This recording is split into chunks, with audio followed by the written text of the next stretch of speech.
الله پاک ومشته د عمل کولو ترغیب راکړي.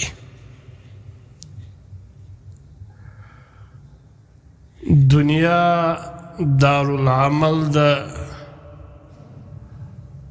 آخرت دارالجزا ده. دا دنیا دارالفنا ده، آخرت دارالبقا ده. دا دنیا دارالغرور دی، آخرت دارالسرور دی.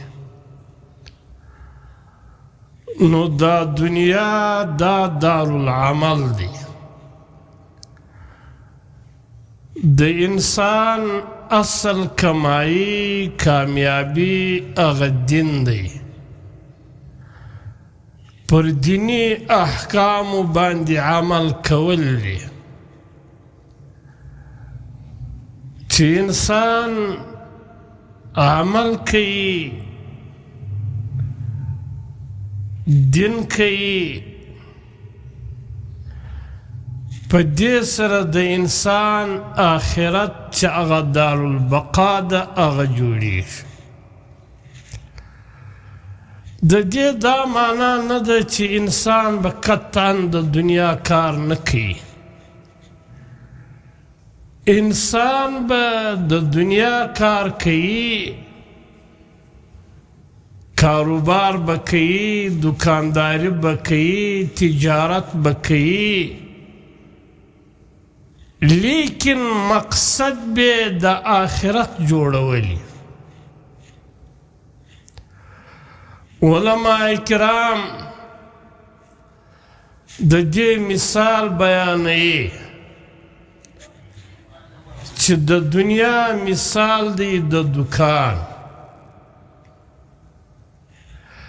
او د آخرت مثال دی د کور. یو سړی چې دکانداری کوي، په دکان کې محنت کوي، څه دپاره کوي؟ د دې دپاره چې کور په جوړ کړي، د اولاد نفقه برابره کړي او د کور د جوړېدو د اولاد نفقه، عزت، دا د دې سړي مقصد دی په دکان کولو کې. که یو سړی دکان کوي او د دې دکان کمایي په دا باندې کور جوړوي، نو اولاد به هم خوشحالی، والدین به هم خوشحالی، پریشانی به هم نه.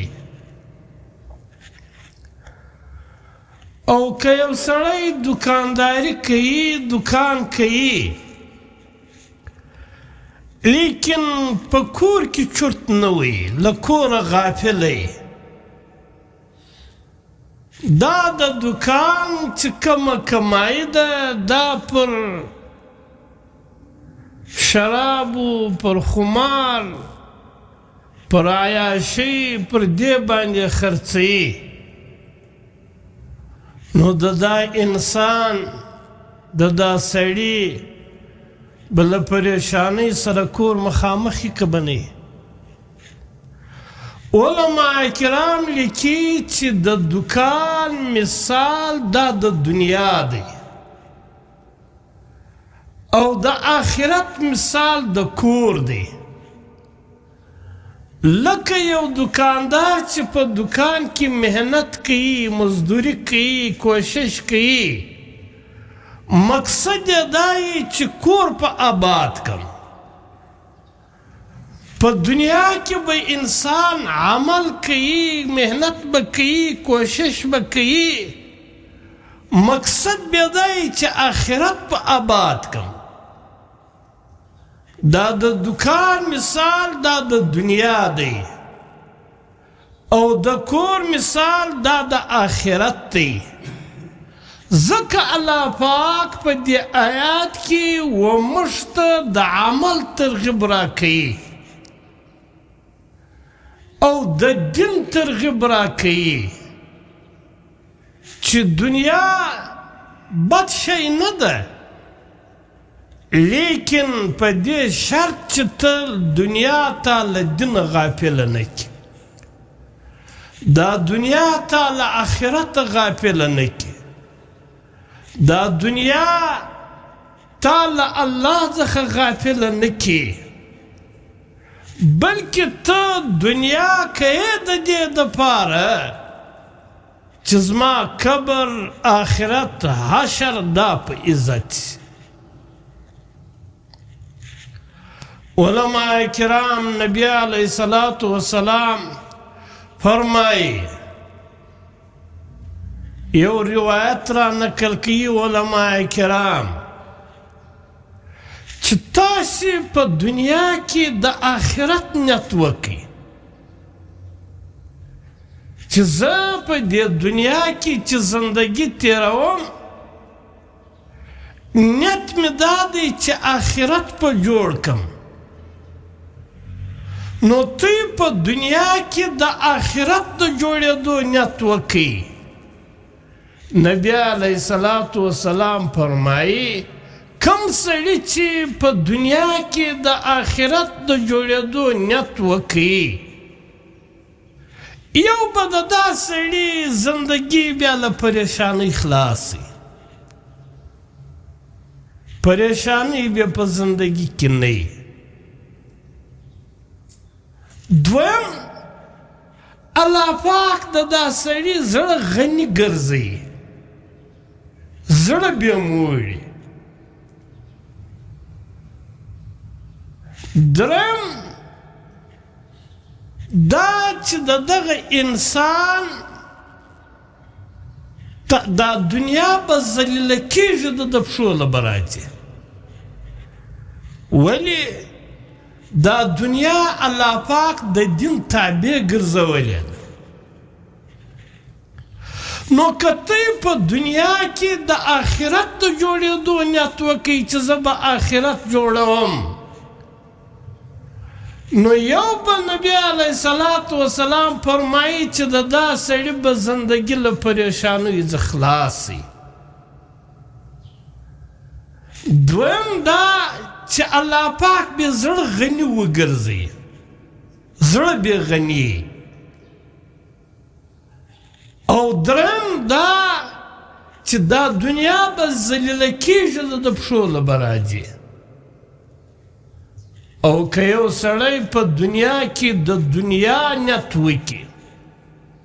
چې زه به په دې دنیا کې ښه عیش او عشرت کوم، د دنیا ښه زندگی به تېروم،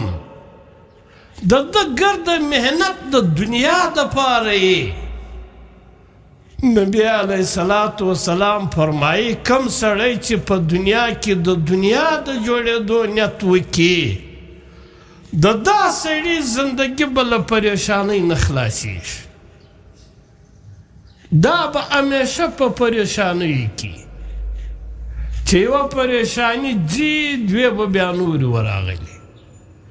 بیا چې دی دغه پریشانیانې لرې کوي درې به بیا نورې ورغلي.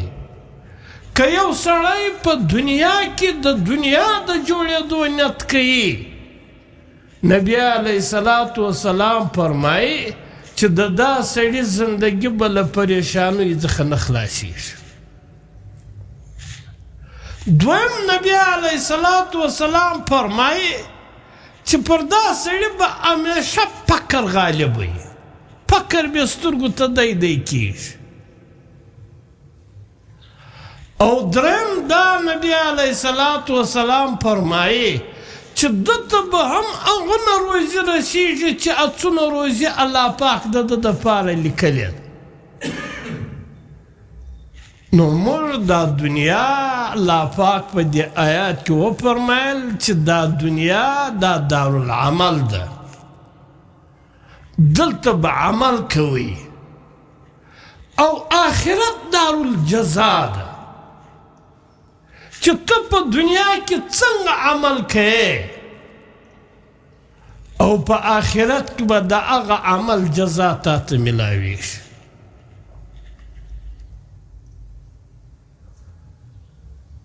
په یو روایت کې نبی علیه الصلاة والسلام روایت کوي، لنبی علیه الصلاة والسلام څخه حضرت ابو هریره رضی الله تعالی عنه روایت کوي په مشکات شریف کې، کوم سړي ته چې الله پاک څونه دنیا ورکړې او دی پر هغه باندې قناعت وکړي، د دا سړي به زړه غني. او کم سړی چې له همسایه سره ښه سلوک کوي دا سړی ایمانداره سړی دی. کم سړی چې د ځان دپاره کم شی خوښوي او دا د بل مسلمان دپاره هم خوښوي دا په اسلام کې داخل دی. او وروسته نبی علیه الصلاة والسلام وفرمایل چې تاسې ډېر مه خاندئ، دا ډېره خندا د انسان زړه ورووژني، زړه یې مړ شي. د زړه مرګ دا چې د انسان مرګ هېر شي، له آخرته غافله شي، له الله پاکه څخه غافله شي. او کم سړی چې د الله څخه غافله وي، له دینه غافله وي، له مرګ او له آخرته غافله وي، د دې دپاره دا دنیا زهر قاتل دی. دنیا هغه وخت بده ده چې انسان له دینه څخه غافله شي او له آخرته څخه غافله وي، له الله پاکه څخه غافله وي. دنیا به ذات خود بد شی نه ده، ډېر اعمال دي هغه له دنیا سره تعلق لري. زکات دا د الله پاک حکم دی که نه دی؟ قربانی دا د الله پاک حکم دی که نه دی؟ حج دی دا د الله پاک حکم دی که نه دی؟ لیکن دا زکات، قربانی، سرسایه، صدقه، خیرات دا ښه اعمال، حج، لیکن دا بغیر د دنیا نشي کېدلی. دا د دنیا بغیر دا اعمال نشي کېدلی. نو انسان د دنیا سره چې دین یي په دې سره آخرت جوړیږي، چې له دنیا سره دین ملګری او که دین نور سره له دنیا سره چې دین نه یي ملګری، دا د دنیا د انسان دپاره زهر قاتل ګرځي. دا دنیا د انسان دپاره زهر قاتل ده. نو الله پاک په دې آیات کې فرمایي چې تاسې چې کوم عمل کوئ د دې هغه نتیجه به ثواب خامخا الله پاک تاسې ته درکوي. که ښه عمل کوئ او که چیرې تاسې بد عمل کوئ د دې جزا به هم تاسې وینئ. ومن يعمل مثقال ذرة خيرا يره. که یو سړی د سپېلني د دانې په مقدار عمل کوي الله پاک به د دې ثواب ودته ورکوي. ومن يعمل مثقال ذرة شرا يره. که یو سړی د سپېلني د دانې په مقدار د ګناه عمل کوي دی به دا بیا ویني په ورځ د آخرت بیا به درته ورښکاره کوي نو دا دنیا دا دارالعمل ده آخرت دا دارالجزا ده دنیا دارالفنا ده دا پنا کیږي دا ختمیږي او آخرت دارالبقا ده هغه لره بقا ده هغه بیا ختمېدل نه لري دنیا دارالغرور دا د دوکې دنیا ده دوکه ده ده او آخرت دارالسرور چې سړي ایمان او نیک عمل کړي د هغه دپاره دارالسرور یعنې د خوشحالۍ دنیا ده نو موږ پکار دی چې په دنیا کې د آخرت نیت وکړو دوکه نسو د دنیا پر زیب و پر زینت باندې دوکه نسو سفیان ثوری رحمت الله علیه څخه پوښتنه وسوه چې دنیا ته دنیا ولې وایي نو سفیان ثوری رحمت الله علیه ورته وویل چې دا دنیا له دنیتونه څخه ده او دنیتون وایي و هغه شي ته چې هغه بې قیمتي قیمت نه لري او دین قیمتي شی دی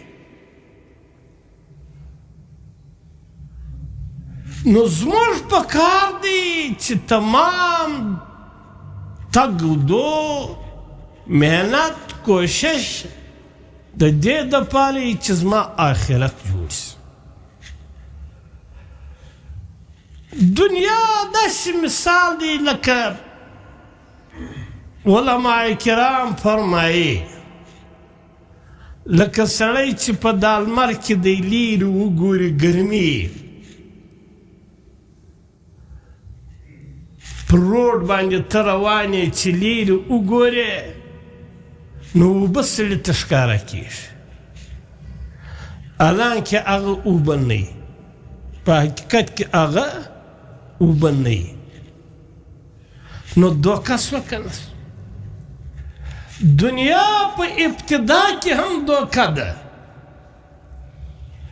او دنیا په آخر کې هم دوکه ده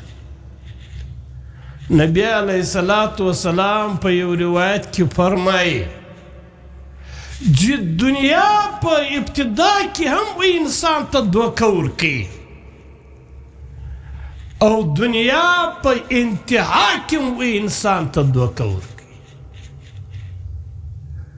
نبی علیه الصلاة والسلام فرمایي چې د عیسی علیه الصلاة والسلام یو ملګری و یهودي و عیسی علیه الصلاة والسلام کور نه درلود بچیان یې نه وو بیبي یې نه وه عیسی علیه الصلاة والسلام به ګرځېدی نن په هی کلي کې دعوت او تبلیغ نن په هی کلي کې دعوت او تبلیغ نن په هی علاقه کې دعوت او تبلیغ نه کور درلودی نه اولاد درلودی نه بیبي درلوده عیسی علیه الصلاة والسلام ګرځېدی د دین دعوت یې چلوي خلک یې و دین ته رابلل نو نبی علیه الصلاة والسلام فرمایي د ده یو خادم و یهودي و هغه به له ده سره ګرځېدی د ده خدمت به یې کوي یو ورځ چا درې ډوډۍ وراوړې عیسی علیه الصلاة والسلام عیسی علیه الصلاة والسلام دا درې ډوډۍ و دا خپل خادم یهودي ته ورکړې چې دا در سره کښېږده چې کوم وخت یې ضرورت سو بیا زه غږ در باندې کوم بیا به ډوډۍ راواخلې سره روانو په سفر باندې چې وخت رالی چې د دوی د خوراک ضرورت سو عیسی علیه الصلاة والسلام و دې خادم ته ویل چې هغه ډوډۍ راواخ. دا خادم چې ډوډۍ وراواخیستې په دا ډوډۍ کې یوه ډوډۍ کمه وه، د پټه په غلا دا یهودي خوړلې وه. عیسی علیه السلام ورته ویل چې دا ډوډۍ درې نه وې، دا دوې دي. د خادم ورته لا ادري، زه نه یم په خبر، زما نه دي یاد چې درې ولې. ول تا به خوړلې؟ ده ویل یا ما نه ده خوړلې، دوې ډوډۍ وې. عیسی علیه السلام ورته ویل ګوره خیانت مه کوه، پر یوه ډوډۍ باندې آخرت مه خرابوه. ده ویل یا ما نه ده خوړلې. نبی علیه السلام فرمایي عیسی علیه السلام و ده ته پی در پی معجزې ښکاره کړې، د پاره د دې چې د ده له زړه څخه دا خیانت ووځي. دا په زړه کې چې کوم خیانت دی او د دغه خیانت پر بنیاد باندې آخرت تباه کوي، چې دا له زړه څخه وځي، په الله باندې یقین جوړ شي. نو عیسی علیه السلام پر ځنګل باندې غږ کړو چې زما یو هیرن دا وصي و دې ته ضرورت دی.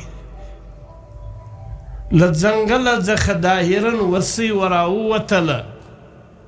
عیسی علیه السلام هغه حلاله کړله، بیا کباب کړله، بیا په دواړو سره وخوړله. بیا عیسی علیه السلام و دې خپل خادم ته ویل ګوره رزق په دا ډوډۍ کې نه دی، رزق و انسان ته الله پاک ورکوي.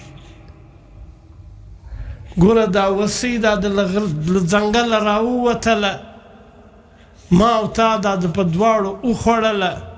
ووایه هغه ډوډۍ څه سول؟ دې خادم بیا ورته لا ادري، زه نه یم په خبر. عیسی علیه السلام بله معجزه ورښکاره کړه. بیا ورته ګوره دا هر څه د الله پاک په حکم سره کېږي. د دې وصي چې کوم هډونه وو دا سره یو ځای کړل. عیسی علیه السلام دعا وکول قم باذن الله، پورته سه د الله پاک په اذن او په اجازت سره. پر دا اډو باندې غوښ رالې، بیرته وصي جن جوړه سوله، بیرته په ځنګل باندې دننه سوه. نبی علیه السلام فرمایي چې عیسی علیه السلام و دې خادم ته ویل ګوره د الله پاک دومره قدرت لري چې هغه وصي چې ما او تا وخوړله، زما او ستا خوراک سوه، غذا سوله، او بیرته الله پاک په خپل قدرت سره هغه وصي بیرته ژوندی کړله. نو زما او ستا هغه رب دی چې کوم رب مړه وصي ژوندی کولی شي، هغه ما او تا ته رزق نشي راکولی. نو ووایه هغه ډوډۍ څه سوله؟ دې خادم بیا ورته لا ادري، زه نه یم په خبر. عیسی علیه السلام دی روان کړي، مخ ته سمندر راغی. عیسی علیه السلام دا خادم تر لاس ونیوی، پر دا سمندر باندې روان شو. دا سمندر دوی نکو غرق، نیکو ډوب، تر سمندر پار سول. نبی علیه السلام فرمایي چې عیسی علیه السلام بیا و دې خادم ته وویل ګوره په ظاهره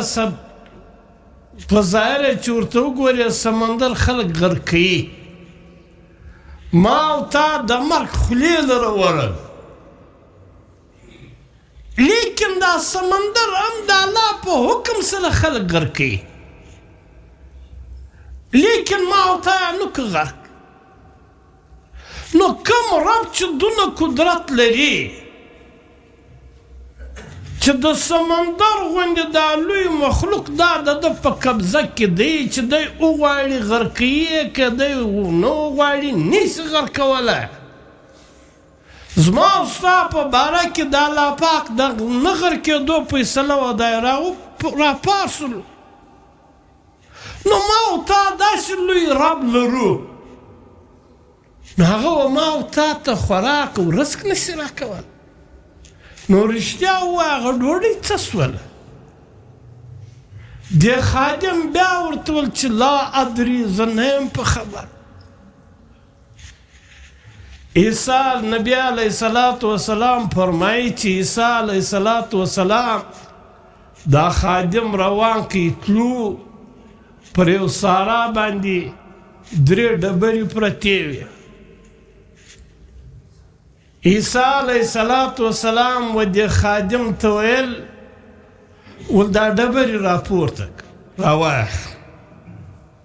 ده چې راپورته کړې راواخیستلې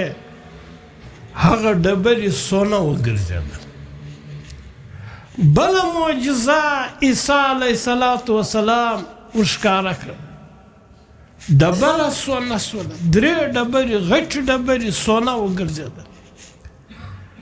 عیسی علیه الصلاة والسلام بیا و دې خادم ته وویل ول ګوره دا ډبره وه لیکن د الله په قدرت سره دا سونه سوه کوم رب چې ډبره سونه ګرځولی سي هغه رب و زما او ستا لوږ هم راختم کولی سي رزق راکولی سي نو اوس راته ووایه چې هغه ډوډۍ څه سول دې خادم بیا ورته ویل چې لا ادري زه نه یم په خبر عیسی علیه الصلاة والسلام نبی علیه الصلاة والسلام په دې روایت کې فرمایي چې دی یې کښېنوئ دا خادم و دې خادم ته ویل چې راسه دا 3 ډبرې چې سونه سوه دا تقسیم نو عیسی علیه الصلاة والسلام ورته ویل چې دا یوه ډبره چې سونه سوې ده دا یې زما دا بله چې سونه سوې ده دا یې ستا یوه پاته سوه دا به و هغه چا ته ورکوو معلومات به وکړو چې کوم چا دا یوه ډوډۍ خوړلې ده دې خادم ورته ویل حضرت هغه ډوډۍ ما وخوړه نو عیسی علیه الصلاة والسلام ورته ویل چې ما دونه معجزې تا ته ښکاره کړلې د یوې معجزې هم پر تا اثر نه کوي تا نه ومنله لیکن اوس په دې تقسیم کې چې ما درته وویل چې دا یوه سونه ډبره به و هغه چا ته ورکړو چې هغه کوم چا دا ډوډۍ خوړه ته ما خوړله نو نبی علیه الصلاة والسلام فرمایي چې دنیا په ابتدا کې هم دوکه ده دا سړی چې دوکه سو پر یوه ډوډۍ باندې دوکه سو او دا دنیا په انتها کې هم دوکه ده ولې چې و یوه سونې و ډبرې ته جوکاو سو معجزه ته نه جوکاوېدی او دنیا ته جوکاو سو نو عیسی علیه الصلاة والسلام ورته ویل چې ستا په زړه کې د الله محبت نشته ستا په زړه کې د معجزو اهمیت نشته ستا په زړه کې د دنیا هغه اهمیت دی خیانت دی د دین اهمیت نشته نو زما او ستا ملګرتیا نشي سره کېدلی عیسی علیه الصلاة والسلام له ده څخه لاره جلا کړه په دې حدیث شریف کې نبی علیه الصلاة والسلام فرمایي چې عیسی علیه الصلاة والسلام جملاړی نو دته خو درې د سونې هغه ډبرې ورپاته شوې نو ده اوس دا خیال ورته کوي چې اوس به نو ولاړ سم ځکه به رانیسم ښه کور به جوړ کړم ښه واده به وکړم بچیان به مې وي کاروبار به مې وي په دا تصور کې ناستو دوه مسافر خلک تېرېدل نبی علیه الصلاة والسلام فرمایي چې لار جوړه کوه چې ګرځېدو چې ویې کتل یو سړی ناست دی نو دا دوه مسافر ورالو چې د لار پوښتنه به ځینې وکړو چې ورالو چې ویې کتل وده ته درې د سونې ډبرې پرتې وې د هغو نیت ورته خراب سو د دواړو هغه مسافرو چې راسه دا سړی به قتل کړو دا سونه به موږ ته راپاته شي نو چې کله د ده په دې سر خلاص و چې دا دوه کسان ما اوس وژني ول ما وژنئ ما موږ ته یې هم درې دا د سونې ډبرې هم درې سره تقسیم به کړو یوه ته واخه یوه به زه واخلم یو به دا بله ستا ملګری واخلي ما قتل کوی ویل هغه دوه کسانو ویل چې نو یې ولې قتل کوو دا دی بغیر د قتل بدنامي ولې پر سر باندې وړو دی دا دی راځي دی موږ ته راکوي دا سونه په دا کې کښته و پورته و بعضې غټې وې بعضې کوچنۍ وې ول کوره به پر وکړو دا ملګرو ورته ویل چې موږ ډېر وږي هم یو کوره اندازې به وروسته وکړو چې وارم د خوراک او د څښاک بندوبست کړی وای نو د عیسی علیه الصلاة والسلام ملګري ته ویل چې ته ولاړ شه بازار لره د کاني او د پینې یو څه شی راوړه چې ښه ځانونه ماړه کړو بیا به کوره اندازې پر وکړو دا خښتې به تقسیم کړو دی ولاړی بازار لره په بازار کې د خوراک او د څښاک شیان واخیستل نیت یې بدل سو چې راسه په موته کې دا خلک له مانځه دا سونه وړي راسه په دا خوراک باندې زهر ګډ کړه چې دوی وخوري دوی به مړه شي ما ته به بېرته دا درې سره ډبرې راپاته شي نبی علیه الصلاة والسلام فرمایي چې دی له خپله انجامه نه و خبر دی چې ولاړی دا هلته نیت بد سو چې زه به زار په ګډوم زار یې په دا کانه باندې ګډ کړو چې دی راتلی د هغو هم نیت ورته بدل سو چې دی راشي دی به مړ کړو په موته کې یوه ډبره وړي ولې وړي نو دی چې ورله رالی چې د کاني او د پینې شیان یې کښېښول هغه پر راوغورځېدو دی یې مړ کړي نبی علیه الصلاة والسلام فرمایي چې دی یې مړ کړي چې اوس به په بېغمي سره ډوډۍ وخورو دوی چې پر ډوډۍ باندې کښېنستل چې ډوډۍ یې وخوړله دوی هم دواړه مړه سو عیسی علیه الصلاة والسلام نبی علیه الصلاة والسلام پر دا ځای باندې تېرېدی چې ویې کتل درې سره مړه پراته ول او د سونې خښتې پرتې وې نو نبی علیه الصلاة والسلام پر دا ځای باندې فرمایي چې د دنیا ابتدا هم دوکه ده او د دنیا انتها هم دوکه ده عیسی علیه الصلاة والسلام چې ورته ودرېدی ویل انسانه ستا څونه حرص دی دا حرص ته له کومه ځایه څخه کوم ځای ته ورسوي او یو شی لاس لره نه درلی نو ځکه الله پاک په دې آیات کې فرمایي چې دا دنیا دارالعمل ده ته په دې دنیا کې د آخرت نیت وکړي د دیانت زندگی تیروي د الله د حکم او د پیغمبر د طریقې مطابق زندگی تیروي او دا رقم سړي ته نبی علیه الصلاة والسلام دعا کړې ده نعم المال صالح لرجل صالح نبی علیه الصلاة والسلام فرمایي یا الله کم سړی چې نیک عمل کوي د آخرت نیت یې کړی و دې ته ښه مال ورکړي د به په مال کې برکت واچوي، په کور کې برکت واچوي، په اولاد کې برکت واچوي. نو مال به ذات خود بد شی نه دی، ولی چې د دین ډېر احکام له مال او له دولت سره تعلق لري، لکه زکات، حج، د اختر قرباني، سرسایه، صدقې، خیراتونه، دا د ثواب او د نیک اعمال دي که نه دي؟ لیکن که یو انسان د آخرت نیت نه لري، له دینه څخه غافل دی، د هغه دپاره دا دنیا ظاهر قاتل. په یو روایت کې عبدالله ابن عمر رضی الله تعالی عنہ فرمایي که سړی څلور صفات په ځان کې پیدا کړي، څلور صفات په ځان کې پیدا کړي،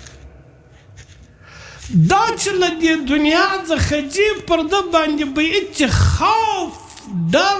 وام نه وي. اول دا چې په خپله زندګي کې دیانت پیدا کړي، خیانت له خپلې زندګۍ څخه وباسي، خیانت نه کوي. چې له تا سره کوم شیان در سره دي، دا په دیانتداري سره استعمالول، خیانت نه کول. ګوره دا سترګې دا زموږ خپل ذاتي شی نه دی، دا الله پاک و موږ ته امانت راکړي. دا زموږ غوږونه دا زموږ ذاتي شیان نه دي، دا د الله پاک امانت دی له موږ سره. دا زموږ ژبې و خولې دا زموږ ذاتي شیان نه دي، دا د الله پاک امانت دی له موږ سره. که موږ د دې شیان مالکان وای، و زه د دې پټو مالک. اوس دا که زه پر وږه باندې اچوم هم زما اختیار، که زه چیرم هم زما اختیار، که تر سر تړم هم زما اختیار، که هغه سره ایږدم نه استعمالوم هم دا زما اختیار. لیکن په دا غوږ کې زه اختیار نه لرم. که یو سړي په دا غوږ دی مالک وای، نو دا غوږ پرې کول د ده دپاره جایز؟ چې دی مالک وای بیا خو نو جایز ورته.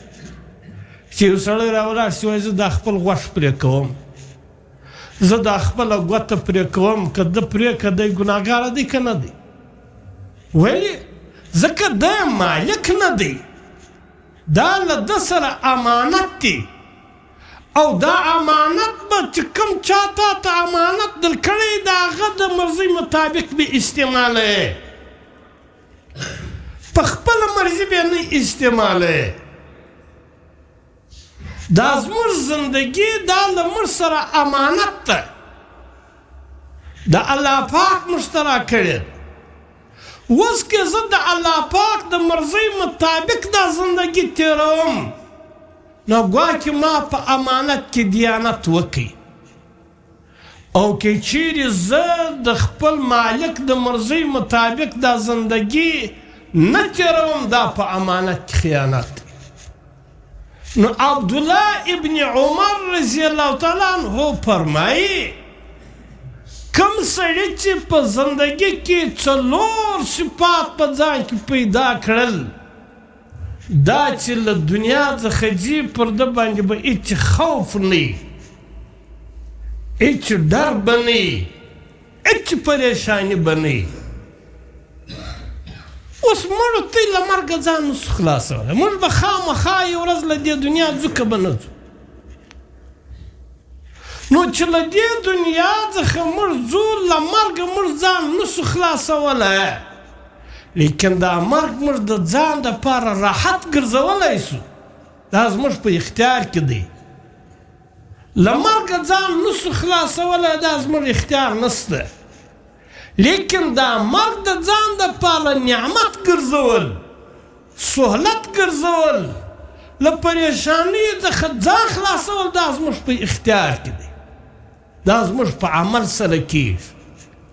نو عبدالله ابن عمر رضی الله تعالی عنه فرمایي کوم سړي چې دا څلور صفات په ځان کې پیدا کو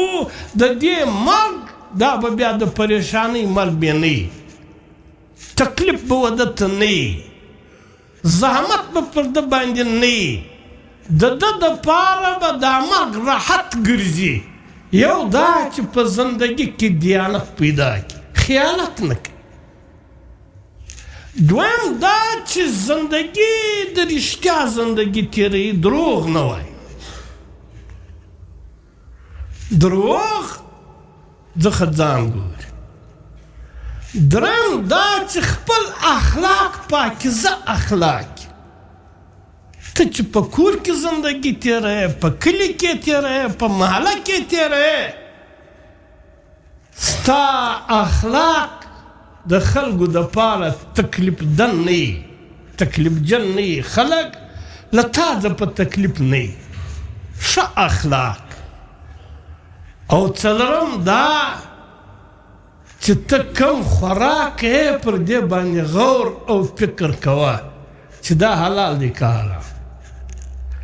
دا جایز دی که ناجایز دا د الله د حکم مطابق زما لره دا رزق راغلی دی که د الله د حکم خلاف دی دا څلور صفات عبدالله ابن عمر رضی الله تعالی عنه فرمایي کم چا چې په زندگی کې راوستو دا چې له دنیا څخه ځي پر ده باندې به یې چې خوف هېڅ پریشاني نه وي الله